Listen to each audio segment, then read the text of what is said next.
there to watch. Flash Business ni ikiganiro kibumbatiye amakuru y'ubukungu, kiraguhuza n'inzobere n'abajyanama mu by'ubukungu ndetse n'ishoramari. Abafite za business nama, iyi niyo nzira imwe rukumbi yo kuguhuza n'abakiriya maze ishoramari ryawe rikaguka. Turabasuje mwese mukomeje gukurikira gahunda Flash TV yabateguriye n'umwanya w'ikiganiro Flash Business. Ikiganiro Flash Business bigezwa nanjye Bergine Bizimana. Tubibutse yuko mushobora kujya musura ibiganiro byacu kuri YouTube channel yacu ariyo Flash TV Rwanda, cyangwa se mushobora kutwandikira ubutumwa bugufiya bityo mujya kuri urubuga rwacu ariko Facebook page mukakora like bityo mukabasha gusiga ubutumwa bugufiya cyangwa se icyifuzo cyanyu cyangwa se igitekerezo. Tubibutse rero yuko mu kiganiro Flash Business tugaruka kuri byinshi bigiye bitandukanye, iterambere ry'abanyarwanda n'iry'igihugu muri rusange. Tugira abatumirwa benshi bagiye batandukanye tugenda tubazanira kugira ngo tugende twungurana ibitekerezo bizamura igihugu cyacu cy'u Rwanda n'abanyarwanda muri rusange. Ni muri rwego rwo kuri uyu munsi ndi kumwe n'umutumirwa wacu, turatanya twibwira tubwire aho aturutse n'ibyo akora. Tubaye ikaze muri za Flash TV. Murakoze. Nitwa Mbatirimana Pierre Damien, nkaba nturuka mu ruganda rwitwa Shekina Enterprise, akaba ari umuyobozi mukuru warwo. Uruganda rutunganya ibiribwa tubona hano iwacu mu Rwanda, cyane cyane twibanda mu gutunganya umusaruro w'isombe twawushyira ku masoko mu Rwanda ndetse no mu masoko mpuzamahanga. Umuntu ashobora kwibaza ku bijyanye wenda n'iyo sombe mutunganya mukayohereza mu mahanga, ese kugeza aka kanya wenda duhereye ku buryo mubikoramo, mubona ari ibintu abanyarwanda bari kwiyumvamo cyane mu rwego rwo kubihaha? Ni ibintu abanyarwanda bari kwibandaho cyane kubera ko ubu twahinduye imikorere rwose. Igihingwa cyitwa isombe ubundi nta gaciro cyari gifite. Ubundi ngitangira gukora ubushakashatsi bwo kureba ukuntu nakongera agaciro, nari mbitewe nuko nari mpuye n'abana b'abakobwa mu isoko babuze abakiriya, noneho bagenda bajugunya, mbona barimo bagenda bajugunya isombe muri puberi. Nababaza impamvu mujugunya izi mboga, no kubera kibarambwira bati ibi bintu nta kintu twabimaza kubera ko tubishubije muhira ntago twabona uko tuzagarura umwaka mu minsi itaha kubera ko bizaba byaboze kubera biri fresh. Nicyo cyatumye rero mvuga ntingiye gushaka uburyo nakongera agaciro iki gihingwa cy'isombe nacyo kibashe kugira abanyarwanda akamaro kandi kigire no ku masoko mpuzamahanga. Hajya kunda kuba imbogamizi ku bafite inganda zigiye zitandukanye cyangwa se ku byo mukora umunsi ku wundi muri izo nganda zanyu, ugasanga wenda niba ari ibyo nko kuvuza isombe mu Rwanda ugasanga abantu bayihinga baracyari hasi. Ese mwebwe ubukangurambaga mukora gute ku buryo mu Rwanda hose abanyarwanda bashobora kwiyumvamo ko isombe iramutse ihinzwe ishobora guteza umunyarwanda imbere kandi igatanga n'akazi? Nkuko nabikubwiye, nkimara kubona ko icyo gihingwa gishobora gutezwa imbere, maze gukora ubushakashatsi bwo gukora isombe yumye, nasubiye inyuma mu bahinzi bacyo mu giturage hariya mu karere ka Rulindo. Noneho tusensibiliza abantu basanzwe bayihinga, ubundi basanga bayitera ku materasi. Akamaro yari imaze ko ari ukurinda imirwanyasuri gusa kugira ngo isuri yere gutwara ubutaka bwacu. Ariko nza kubabwira ko hamaze kuvamo na produit ishobora kubabera ituma bibabera isoko, nabo bakabona amafaranga bakikenura, kandi iyo produit ikaba yajyana ku masoko mpuzamahanga ikatuzanira amadovize. Kugeza aka kanya wenda dushobora kwibaza tuti ku mikoranire yanyu wenda urebye inganda ntoya n'iziciriritse kugeza aka kanya mu Rwanda tuzihe ikihe cyerekezo cyangwa se izihe sura mu gukora ibijyanye na made in Rwanda?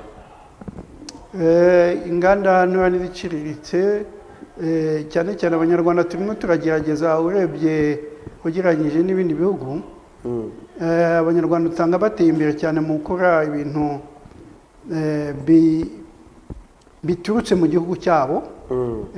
Nkaho natembereye mu mahanga hirya no hino usanga produit za made in Rwanda zikunzwe cyane kurusha n'amaproduit aturuka mu bindi bihugu bya Afurika, kubera u Rwanda twita ku kintu cyitwa karite n'ubuziranenge. Hari igihe ariko usanga iyo bimeze gutyo hano mu Rwanda, nkuko babivuze ko mu bicuruza hano mu Rwanda no mu mahanga, ugasanga hano mu gihugu biri guhenda. Buriya biterwa n'iki kugira ngo ibintu byakorewe hano iwacu hari ibyo birushaho guhenda kandi byakabaye igiciro kijya hasi? Duherewe na nkuko we ari isombe, haraba abandi baba bafite nk'umuceri cyangwa isukari, ugasanga mu by'ukuri igiciro kiri hejuru kandi cyakabaye kiduhaza. Wenda ngira ngo uri muri iyo industry ari cyo waba ubiziho. Ubundi ikintu cyatuma ibiciro bijya hejuru ni ikintu cyerekeranye n'uburyo bw'imikorere mu nganda. Murabizi ko dukoresha amashanyarazi y'iwacu aracyahenze, tugakoresha n'ibyo gupfunyikwamo bituruka mu mahanga, nabyo bitugeraho bihenze, bigatuma produit zacu tuzikora ziri ku giciro kizamutse. Ariko buriya tugize Imana tukajya tubona ibyo bikoresho hafi, amashanyarazi akaba ku giciro cyiza, twakorera produit ku buryo n'umunyarwanda wese ayibonamo. Hanyuma wenda tukiri aho ngaho ku bintu byifashishwa mu gukora cyangwa se mu gupfunyikamo ibyo mwohereza mu mahanga, kugeza aka kanya ubona wenda ubwo birimo cyane, wadusobanurira hari ingamba zaba ziri gufatwa wenda na leta cyangwa se na bamwe mu banyenganda ku buryo bajya babyikorera hano mu Rwanda kugira ngo bijye bikorerwa mu mahanga? Iyo turebye wenda nk'ibyo bapfunyikamo nk'amacupa cyangwa se ibindi, ibyinshi biba biva mu mahanga. Kugeza aka kanya wenda kumuba muri kumwe kenshi n'abandi bacuruzi bagenzi bawe cyangwa se abanyenganda, hari icyo muba muri kubikoraho cyangwa se mufatanyije na leta? Nibyo murakoze, icyo ni ikibazo cyiza cyane.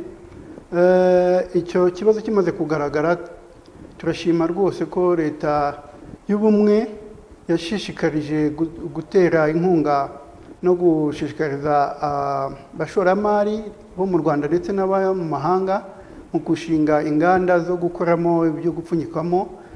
Cyane cyane wasangaga amakarito tuyakura hanze, ariko kuri uyu munsi ubu ngubu tumaze kugira inganda zirenga 2 zikora amakarito mu Rwanda, bigatuma bya bindi twagishaka kujya gushaka mu mahanga tugenda tubibona. Ikibazo kiri kugenda gikemuka buhoro buhoro. Byagiye bikunda kuvuga yuko kuba tudafite inganda nyinshi zihagije cyangwa se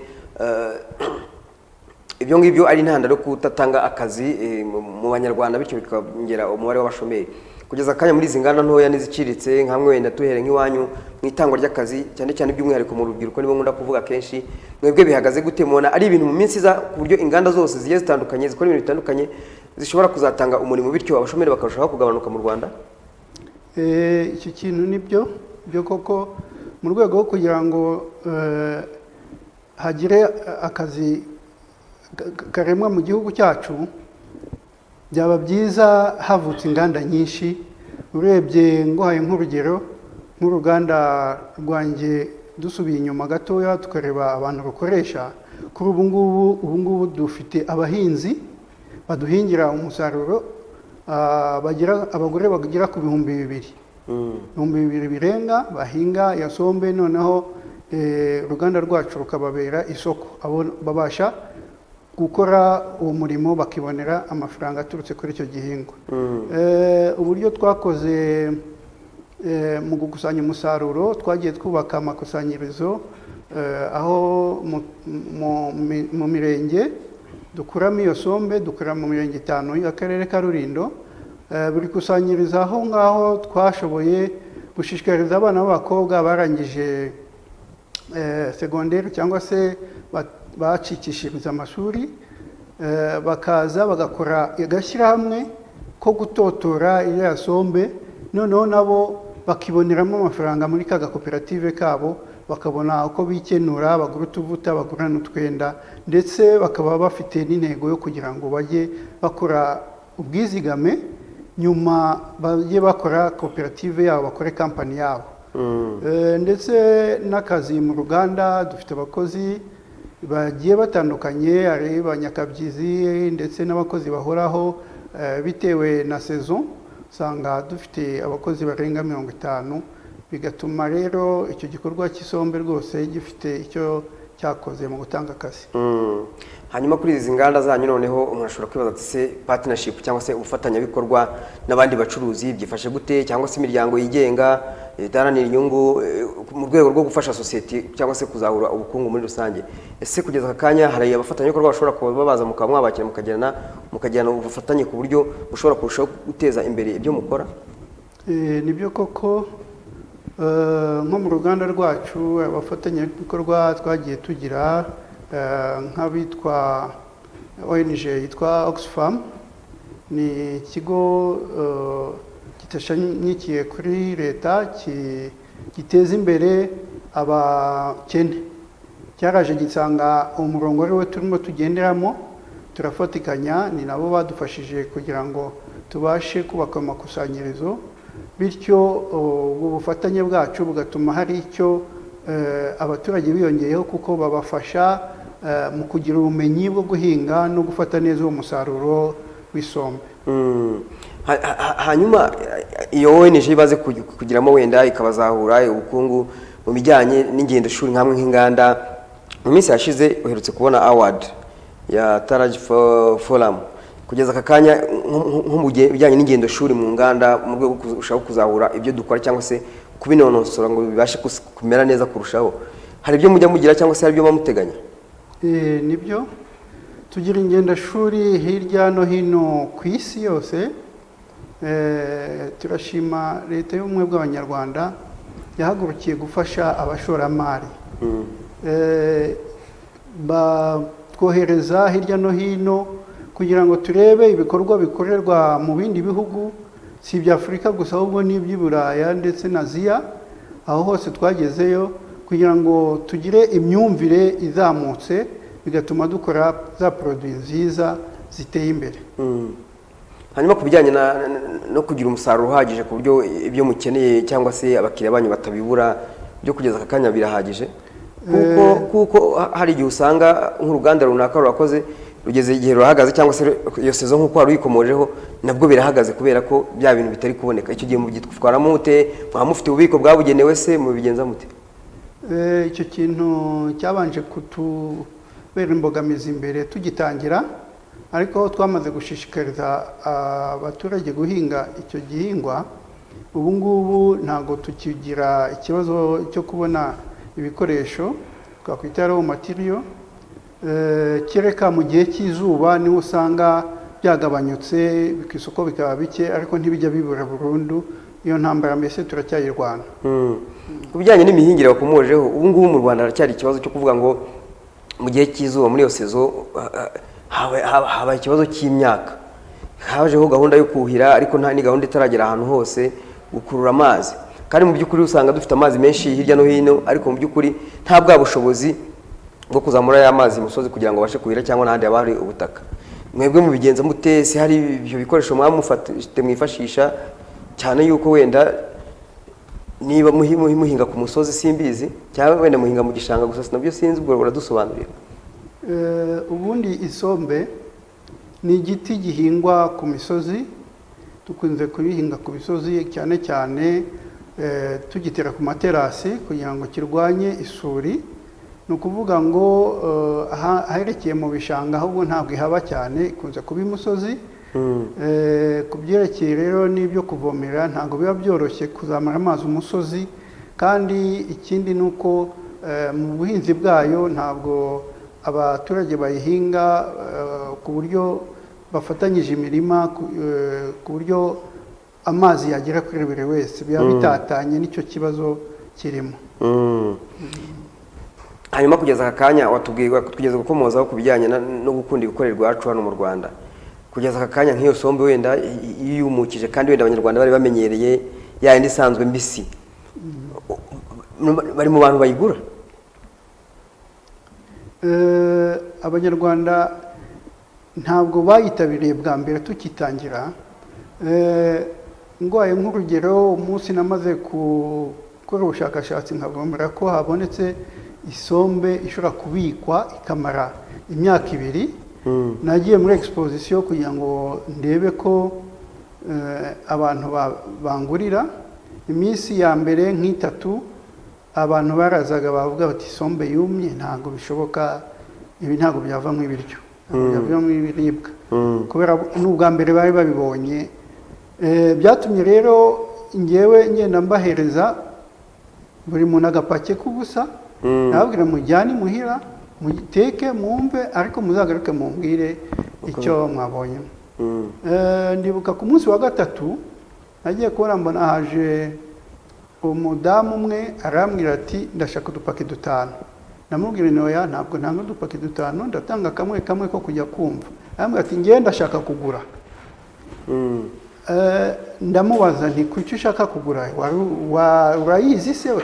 arambwira ati ku munsi wa mbere wa exposition twanyuze hano muduha agapake turagenda tugeze muhira twari twabisuzuguye tuvuga ngo tutashaka no kubiteka kuko twumvaga nta cyavamo ati dutetse isombe iraryoha abantu bose baravuga bati subirayo vuba vuba ahubwo utugurire bitari byashira uwo ni wanamfashije gutanga ubuhamya ku bandi bari aho ngaho ako kanya nahise mpagarika ahubwo gutanga iby'ubuntu baragura noneho iyo nari mfite muri stock yose ishira ndetse ndangiza expo iminsi itararangira kubera ko stock yambanye nkeya ni nacyo cyanteye imbaraga yo gusubira inyuma hajya guhingisha ngakora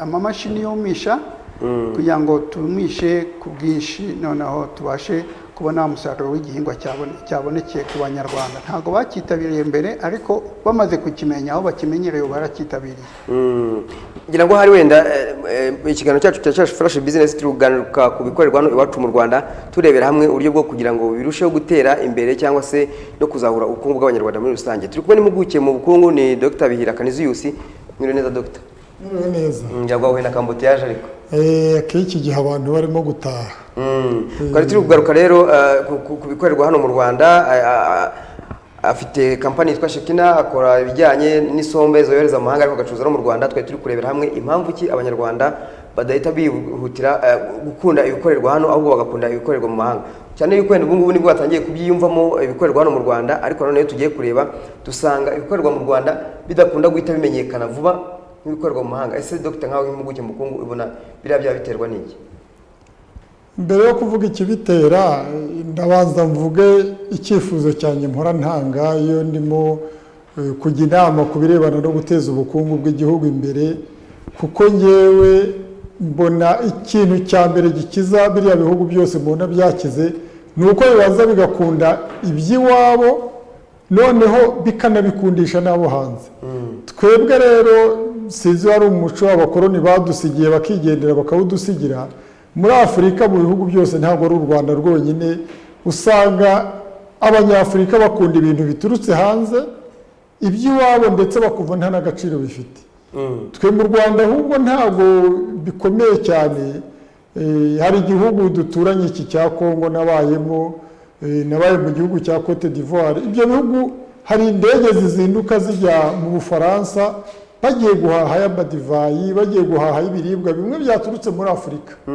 ugasanga rero natwe mu Rwanda ntabwo twaretse kurushanwa n'abandi kugira ngo dukunde ibyo hanze nyamara dufite ibintu byiza twe twagiye tuba mu bihugu byo hanze twagiye tubona ko nta bintu banagira n'ibyo bafite ntabwo bari byiza nk'ibyo mu bihugu bya Afurika ariko ugasanga wa muco abakoloni badusigiye natwe niho tureba bamwe baravuga ngo ibyo mu Rwanda si byiza cyangwa ibyo muri Afurika si byiza ariko ibitari byiza cyane by'iwawe kandi binaramba kandi binaryoshye biruta bya bindi biva hanze kandi bidakomeye kandi bitanaryoshye nkaba mbona rero ari umuco na za minisiteri zikwiye gutangira zikabwiriza abantu ko iby'iwacu ari byo byiza kera hari umugani bavugaga ngo amazi wivomeye niyo aryoha icyo kintu tukagikurikiza ibintu byacu tukabiteza imbere natwe tugatera imbere wenda reka tugaruke kuri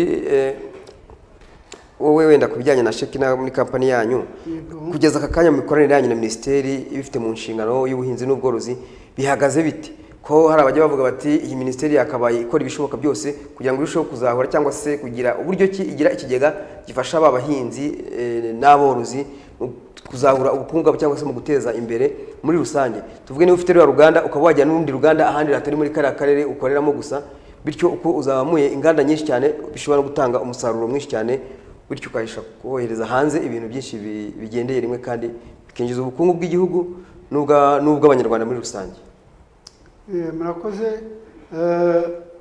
ku byerekeranye n'imikoranire na leta na minisiteri ishinzwe ubuhinzi dukorana neza rwose kandi no mu buryo imitekerereze yacu mu rwego rwo kugira ngo turebe ko twagirana mu tundi turere twabanje gukora ruriya ruganda ruri mu karere ka Rulindo ariko intego yacu ni ugukwirakwiza ziriya nganda mu mpande enye z'igihugu kugira ngo hirya no hino tubashe kubona umusaruro uhagije twihaze mu Rwanda ndetse dusagure n'amasoko yo mu mahanga.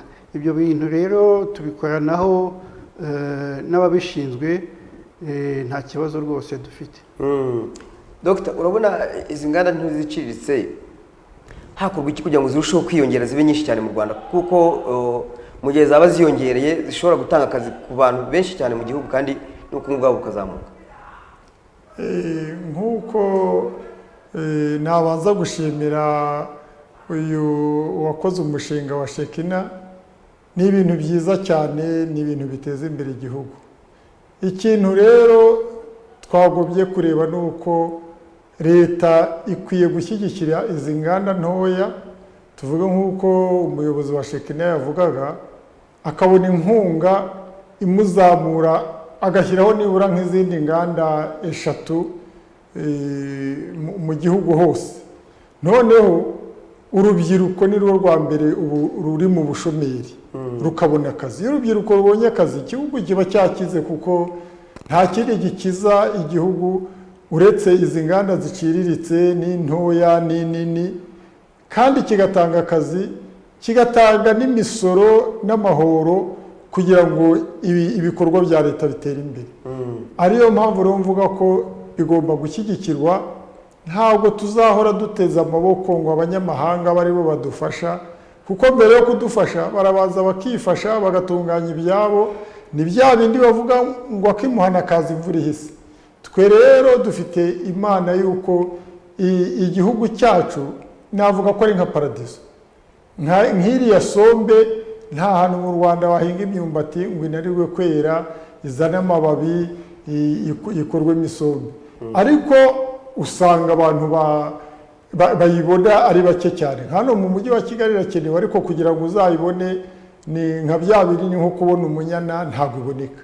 Nubwo hariya mu karere ka Rulindo irahakorerwa, barayitunganya, ariko abantu igeraho ni bakeya. Nk'ubu ngubu dushatse kuyohereza nko mu Bashinwa cyangwa Abahinde bafite abaturage benshi, byaba ari nk'agatonyanga mu nyanja.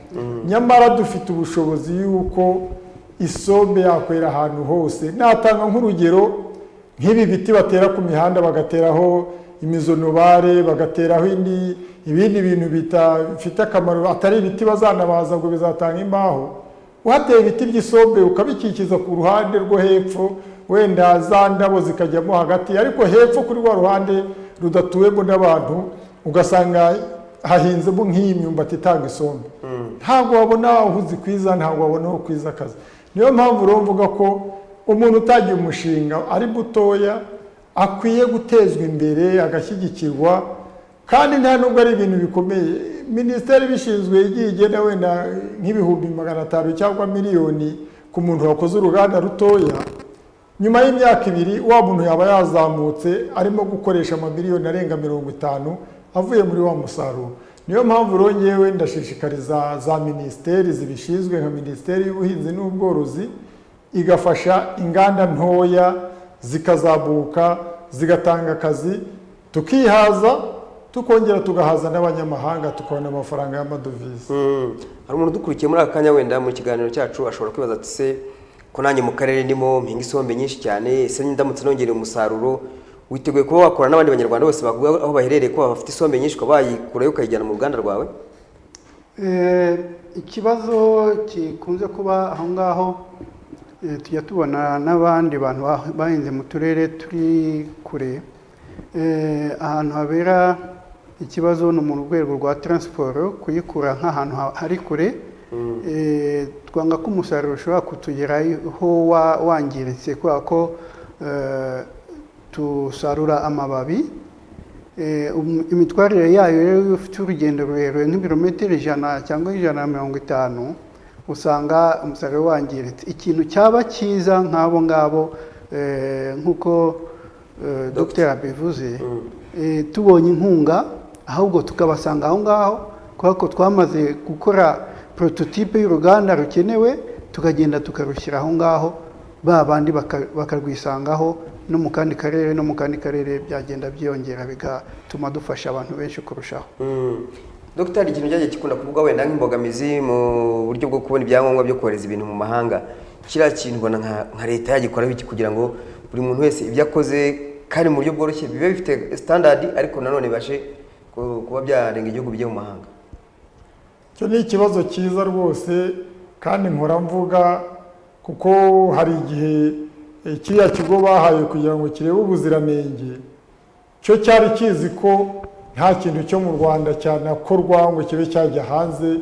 Wasangaga wumva bavuga no ku maradiyo rwose bati bamenye umutobe w'ibitoki Kayoza, bawumenye Rwamagana, nk'aho icyo kigo cyagiriyeho kugira ngo kimene ibiribwa by'Abanyarwanda. Icyo mbona ni uko kiriya kigo hari gahunda cyashyizeho yitwa Zamukana Ubuziranenge, ariko njye sinari nayibona ko yakwiriye no mu Rwanda cyangwa koko gifasha Abanyarwanda.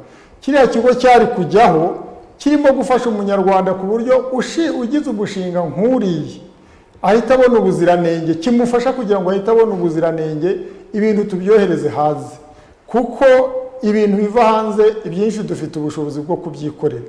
Ariyo mpamvu rero mvuga ko kiriya kigo gikwiye guhabwa inshingano y'uko umuntu ugize igitekerezo cyo gushinga uruganda ruciriritse cyangwa rwo mu rwego rwo hagati akwiye kubona inkunga ya mbere, bakamwigira ukuntu yatunganya ibintu bye agahaza Abanyarwanda akanabyohereza hanze. Ubwo rero ni bya bindi twavugaga tuti izo nganda ntoya nizo zizaha abantu akazi. Biriya yavugaga ati wenda birangirika, ushobora no kubizana mu mamodoka afite firigo ntibyangirike, ariko nubizana ahantu hamwe uzahakaza abantu bamwe. Ariko tuvuge n'ubufashe nk'inganda ugashyira iburengerazuba, mu majyepfo, iburasirazuba no mu mujyi wa Kigali, ni ukuvuga uhaye akazi abantu banyuranye. Nibyo byiza cyane, bigatuma igihugu cyose gitera imbere kandi kidasigana. Ubwo rero icyo nakwanzuraho ni uko nasaba bariya bareba bagatanga n'icyapa cy'ubuziranenge, bajya bafasha buri muntu wese ubibasabye ukeneye kongera umusaruro akawugira mwiza, akawukwiza mu gihugu akanawohereza no hanze. Kuko iyo tubonye amafaranga y'amanyamahanga ubwo bituma tuzamuka kandi tukagira na rya shema duhora duharanira. Abanyarwanda ni abakozi, ni ikintu nabonye, iyo bateye inkunga gatoya cyangwa ukabereka inzira barayinyura bagakora ibikorwa bikagera ku bantu benshi. Ariko Dr. kera hari igihe bajyaga bavuga ngo ibijumba ngo nibyo nk'ubuhinzi bw'ibijumba, kera abantu bajyaga babuca amazi ngo nibyo kugaburira ingurube, ngo nibyo kugira gute. Kugeza akanya wenda hari ikintu nigeze mbonamo basigaye bakoramo nk'amakeke n'ibindi bintu nk'ibyo ngibyo. Ese nkawe iyo urebye usesenguye ukareba nko mu bijyanye n'ibihingwa cyangwa bikomoka mu Rwanda byose, ni gutyo abanyenganda cyangwa se abandi bantu bashobora kwicara bakabitekerezaho mu rwego rwo kuzahura ubukungu, bakagira ibyo babibyazamo kandi koko bizajya bisagurira amasoko, bigahaza u Rwanda ariko bigasagurira amasoko yo hanze. Icyo kibazo ni cyiza rwose. Ibijumba ubundi ni uko ari abantu batabizi, bikungahaye ku isukari nziza itangiza ubuzima, nk'aya masukari bakora mu bisheke bakongeramo imiti. Ikijumba gifite isukari, no kukirya bigaragarira ku bana. Umwana wo mu cyaro yazindutse aragenda agakora mu nkono agakuramo ikijumba cyambatama akakirya, ugasanga ameze neza. Ubu ngubu ubona bavuga ngo abana baragwingiye, babuze n'ibijumba, babuze ibishyimbo bihagije. Ni ukuvuga ko rero ikijumba gifite isukari nziza, ushobora gukuramo ifarini ukagikoramo umugati, ukagikoramo keke, gifite ibintu byinshi cyane. Ushobora no gukora ifarini ikavamo na za mido, gifite ibintu byinshi. Noneho rongewe icyo navuga ni uko buri kintu cy'iwacu nk'ibijumba babisimbuje umuceri, ariko buri umuceri ufite, iyo wawutetse amazi ni 90%, akantu karimo ka mido gatoya kabyara isukari ni gake cyane, ni nk'10%. Ugasanga rero uriye umuceri birutwa nuko waba wanyoye amazi. Ariko ibijumba urabirya ukumva urahaze, nayo sukari igafasha umuntu ukora imirimo y'ingufu, ikamufasha kugira ngo umubiri we ukore ibyo bita za jure zituma ukora akazi k'ingufu ukagashobora. Ibyo rero ntabwo ari ku bijumba byonyine, hari byinshi. Nakurikizaho ibitoki. Dufite ibitoki kuva Nyagatare kugeza Rusizi unyuze mu majyepfo ukanyura n'iburengerazuba. Ibitoki ushobora gukoramo ifarini, ugakora imigati, ugakora za keke, ugakuramo n'ibindi bintu bigendana n'amasukari. Kandi isukari y'ibitoki yaba iyo mu mineke yaba iyo ukoze mu mutobe iyo sukari ni nziza, ntabwo itera diyabete, ntabwo itera amakanseri, nk'uko ujya kubona ukabona abantu bakoze uruganda bakoresha za supadipu bikangiza imibiri y'abantu. Ubu rero ni urugero nanjye natanga rumwe, twafashe uruganda rukora imitobe y'ibitoki, twatangiriye i Karongi ariko turashaka kukwiza mu Rwanda hose. Umutobe ufite akamaro cyane kurusha inzoga, kuko inzoga inyobwa n'abantu barengeje imyaka 18 kandi ntacyo yongera ku mubiri kuko yangiza ibihaha, yangiza umutima, yangiza ubwonko, ariko umutobe umuntu arawunywa nawe ufite isukari nziza itangiza umubiri, noneho akawunywa akamererwa neza. Umutobe ushobora kubonekamo akazi ku rubyiruko. Hano mu Rwanda twarabaze dusanga umutobe ushobora guhakaza abantu 100,000. 100,000 ntabwo ari bakeya, baba biyongera ku bakozi basanzwe. Ariyo mpamvu rero mvuga nti nk'ibi ngibi by'isombe bitezwe imbere, bashyireho imyumbati myinshi, amababi aboneke, noneho n'inganda ziyongere, hakorwa ikintu giteza u Rwanda imbere. Ngewe nicyo mbona twese tugomba guharanira, tukumva ko ibintu by'iwacu ari byiza, ibyo hanze bizajya biza imvura ihise, ahubwo twe tuzabohereza ibintu byacu. Ngewe ntanga urugero, nabonaga iyo najyaga kujya i Burayi cyangwa muri Amerika, abantu barambwiraga batutuzanira imitobe, nkabapakiriye imitobe, baravuga ati turashaka imitobe ya marakuja, ariko ubwo ntibatekerezaga n'iyi nsina kuko nayo imeze neza. Abantu bakambwira bati utuzanira isombe. Nari ntaramenyana nabo ba Shekina, niho nari kujya njya kuyikura nibura nkajyana nk'ibiro 50. Ibintu byo mu Rwanda birakunzwe, hanze birakunzwe cyane, natwe dukwiye kugira tukihesha ishema, ahasigaye tukabibahaza. Nagira ngo ngaruke kuri Shekina, icyo yaravuzeho Dr. ku bijyanye n'ubwikorezi, uburyo biza, uburyo ibyo bintu byarushaho kuvamo umusaruro. Kugeza aka kanya hari icyo mwamutekerezaho ku bijyanye na cold room, kubera ko mu gihe cyashize hari igihe minisiteri yavuga ko igiye kugerageza gushyiraho ama cold room menshi agiye atandukanye, cyane ko n'ibijyanwa mu mahanga nk'imbuto n'ibindi usanga hari igihe byangirika mu mirima, ukumva nk'ahantu nka za Rusizi byagiye bikunda kuvugwa ko imbuto bahinga akenshi usanga zangirika, babuze n'abakiriya kuko ngo kuhagera usanga bihenze, imodoka ibiri bubizane kuko komoje kuri transport. Ubona iki kintu cya cold room leta igishyizemo imbaraga cyane, hari ikintu cyazabafasha mu bijyanye n'imikorere yanyu? Icyo kintu ni cyiza cyane, ndetse ahubwo turashimira leta ko icyo kintu yagitangiye. Ubu cold room ziri mu turere twose hafi yo mu Rwanda, ndetse na ziriya modoka zikonjesha ziri kugenda ziboneka. Leta yateye abantu inkunga yo ko umuntu wazanaga iriya modoka ikonjesha akorerwaho imisoro. Bashishikarije abantu rero kuzigura, ubu zirimo ziraboneka hirya no hino hose, ku buryo ubwikorezi bw'ibyo bishobora kwangirika kubera ubushyuhe birimo kugenda rwose bikemuka. Nagaruka ku kintu Dr. avuze ku bitoki, mbese yunga mu ryanjye ko nanjye ubundi intego y'uruganda rwanjye ni ugukora ubushakashatsi bw'ukuntu twakongera agaciro ku biribwa byera hano iwacu mu Rwanda, bya bindi tubona iwacu mu giturage. Twahereye ku isombe, ariko si cyo kintu dukora gusa.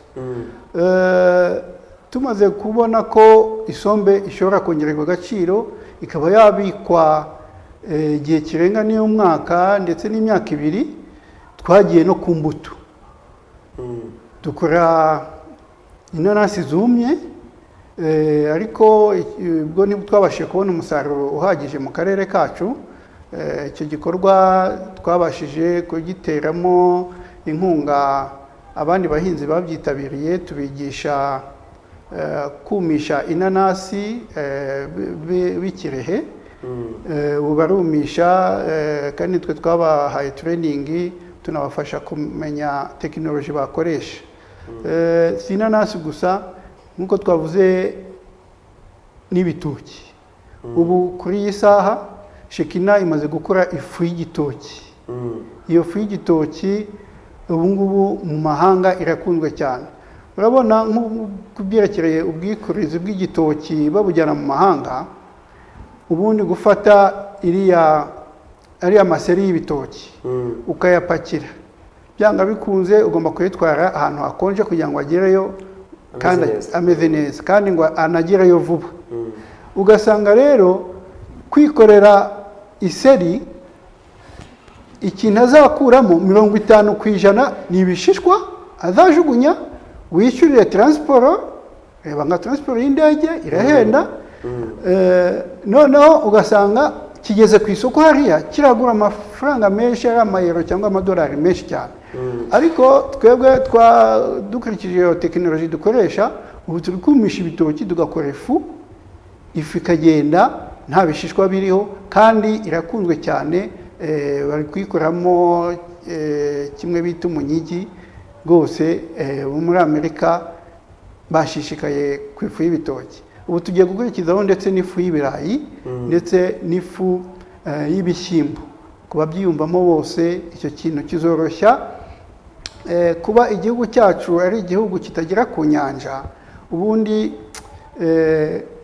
twagakwiye kwikorera n'amato niho bihenduka, ariko dukunze gukoresha indege kubera ko nizo zigenda direct.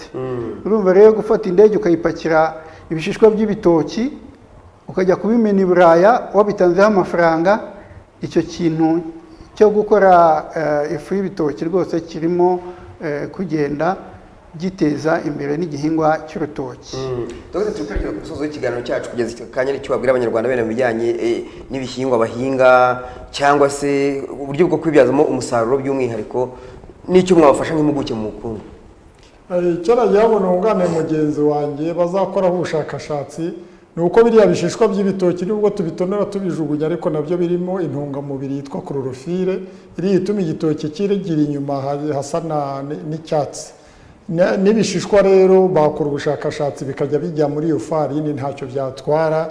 Kera twayaga aho gutonora umuneke tukawuryana n'igishishwa tukawuronga tukawuryana n'igishishwa ntacyo byabaga bitwaye. Ikindi nabwira abanyarwanda mpora mvuga ni ugukunda ibintu by'iwacu tukabiteza imbere. Nk'ubu ngubu hano muri Kigali nta mutobe wari uhari, uwo twengeraga i Karongi twawoherezaga tunyuze muri Rubavu ukajya muri Kongo niho bawukundaga cyane. Ariko ubu ngubu hano muri Kigali twawuzanye twawugejeje hano ku Muhima hafi ya Sofaru. Ubu ngubu ukeneye uwo mutobe umwe ikamira utarimo amazi, yashaka gukoramo akadivayi, yashaka kuwunyweraho uwo azawubona. Ikindi rero nababwira ni uko abantu bose cyane cyane urubyiruko twiyemeje kubatera inkunga yo kubigira umushinga, ndetse ubu muri iki gihe Covid yangije ubukungu bw'u Rwanda nabemereye kubakorera ku buntu bakadusanga tukabakorera umushinga uciriritse ku buntu. Niyo mpamvu rero mvuga ko abanyarwanda bagombye gukunda ibintu by'iwacu bakabikundisha n'abanyamahanga. Ubwo nge nabaha na nimero ya telefone yanjye ni 0788 32 23 25. Ni ibintu rwose nifuriza ko biteza imbere u Rwanda, bigateza imbere urubyiruko, bigateza imbere igihugu. Ndagira ngo nawe dusoza ugire icyo ubwira abanyarwanda ku bijyanye n'imikorere yanyu, ese babasange hehe, mu bafasha iki wenda mu bijyanye no kwiteza imbere muri rusange? Icyo nagiraho inama abanyarwanda n'abaturarwanda, ubundi igihugu cyacu cy'u Rwanda cyuzuye zahabu ariko ntabwo tubizi. Kuko ndahera nk'ibyo ngibyo by'isombe. Isombe yahoze ari ibintu abantu basuzugura, niko ndibuka bwa mbere njya no kuyisarura ahantu nagiye mbaza mu giturage, abagabo bagiye bamwe ngo nta mugabo ugurisha ibyatsi ngo ibyo ni ibiryo by'abakene. Ariko ntibari bazi ko icyo kintu gishobora kuvamo produit ishobora kugenda ikazana amadovize, ikazana amayero, ikazana amadolari n'ibindi bihingwa byose biri hano mu Rwanda. Duhagurutse tugakora ubushakashatsi bishobora kongererwa agaciro, noneho babandi bavuga ngo babuze akazi ahubwo bagahagurukira kugira ngo babe inspired, bamenye ko hari ibyo gukora bihari ahubwo nibo badafungutse amaso. Turasaba ko urubyiruko cyane cyane turarushishikariza kugira ngo rujye rutwegera, tubatekerereze uburyo twatangiye imishinga yacu, bishobora kubafungura mu mutwe nabo bagashobora kuba bagira icyo bigezaho. Telefone yanjye nanjye ni 0788 59 wazumvishije neza? Ni 0788 59 98. Naho iya WhatsApp ni 0783 14 23 14. Ngaho nguko rero reka tubashimire mwese twabanye muri iki kiganiro twaganiraga ku iterambere ry'abanyarwanda muri rusange binyuze mu bihingwa cyangwa se mu bikomoka mu gihugu cyacu cy'u Rwanda. Mwiyumviye impuguke mu bukungu Canisius Bihira ni Dr. cyangwa se akaba n'impuguke mu by'ubukungu. Mwiyumviye kandi umuyobozi wa Shekina akora ibijyanye n'isombe zoherezwa mu mahanga, mwese mumaze kuzimenyera. Reka tubashimire mwese twabanye muri iki kiganiro. Ngaho nguko rero reka dusigemo documentaire ya Shekina tureba nuko batangiye nuko biteje imbere naho bageze n'uburyo ki iyo sombe ikorwamo kugira ngo abanyarwanda barusheho gukunda iby'iwabo cyangwa se n'ibijya mu mahanga muri rusange. Mugire ibihe byiza mwari nanjye Bergine Bizimana, komeze muryoherwe na gahunda Flash TV yabateguriye.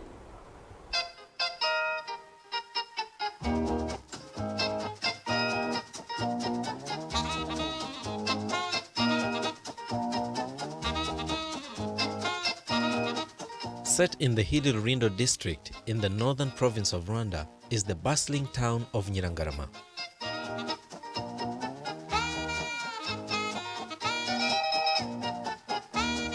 Though popularly known as a rest stop for long-distance travelers,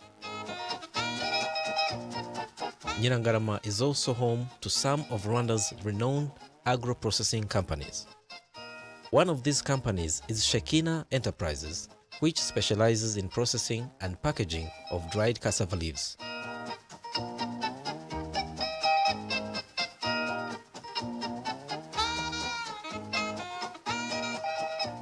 Since its inception in 2007, Shekina Enterprise has worked in collaboration with smallholder farmers, absorbing their harvest of fresh cassava leaves. Under the stewardship of its founder, Damien Batezimana, Shekina Enterprises has grown from working with a handful of employees and 200 women cassava leaf farmers to a workforce of 83 women and men and over 1,000 farmers. We started in 2007. Our mission is to eradicate poverty through adding value on local crops. Some ladies brought some cassava leaves on the market and they didn't get market. They were throwing the cassava leaves and I asked them, why are you throwing this product? They told me it's a perishable product. And then I said, let me go back home and look how I can design a dryer to see if I can get a product which has a long shelf life. What began as a simple idea has today become a company that processes and packages a ton of dried cassava leaves daily, exporting 75% of its production to Belgium, Canada, and the United States.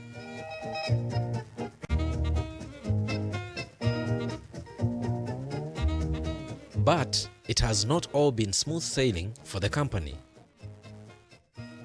Before 2010, the company tried to break into the export market with dried fruit, but was frustrated by the slamming doors. Just trying the drying of pineapples, and I was using a wood furnace which was burning and changing the color of the pineapples. However, with the support of Oxfam and other partners, the company was able to turn its fortunes around.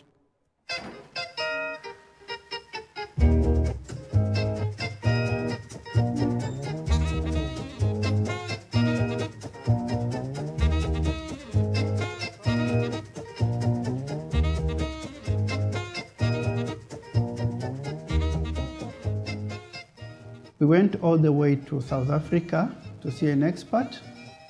We explained to him what we want, and he designed for us a technology which is suitable for Rwanda.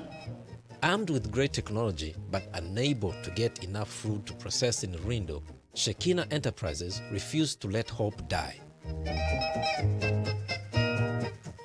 This technology helped us to get the S mark, the standard mark from RSB, which can help us to export.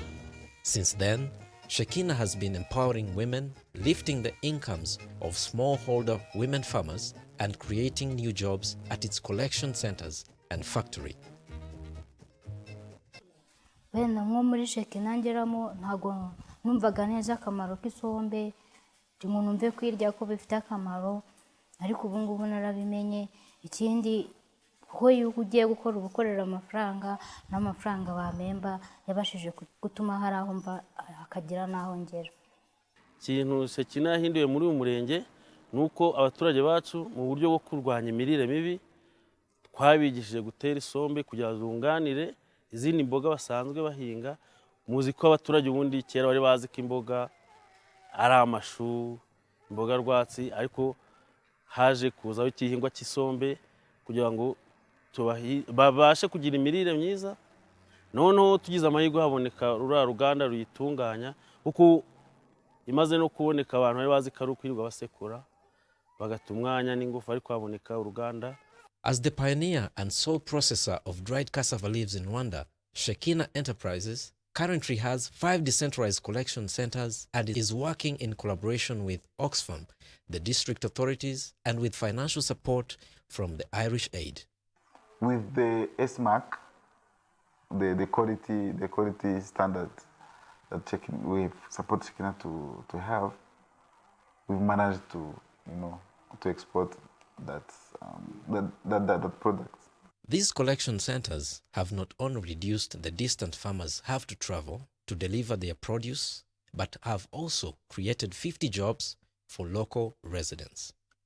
Oxfam came to help me to organize the supply chain and to increase also my productivity. Women representatives have been appointed as key contact persons to communicate to farmers on the quantities of leaves required to match demand and avoid wastage due to overharvesting.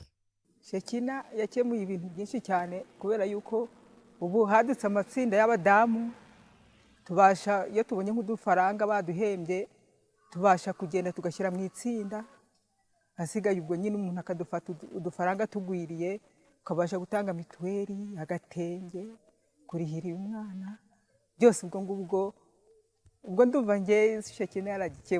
This initiative has created a more efficient marketplace for farmers, leading to the doubling of the buying price from 5 francs to 10 francs per bunch of cassava leaves. The diaspora from Rwanda, the Great Lakes region, from the Western Africa, they like that product, they like sombe. These people are willing to pay more than the local market, even covering the freight costs, even the certification. So we feel that is a good opportunity. But Damien is far from done. His vision to improve livelihoods in his home district burns stronger than ever. In the future, I'm planning also to get another new product which will be on the market in January 2016, which is instant cassava leaves. Hard work seems to be the norm at Nyirangarama, and thanks to firms like Shekina Enterprises and Oxfam, there is promise of a better future for hundreds of smallholder farmers.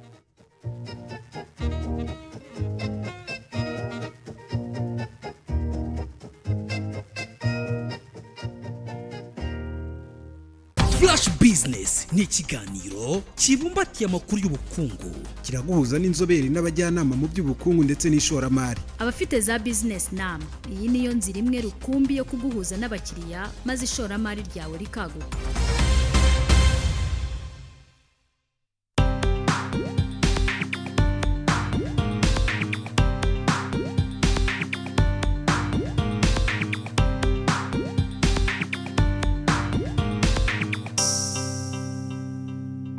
Flash TV, be there to watch.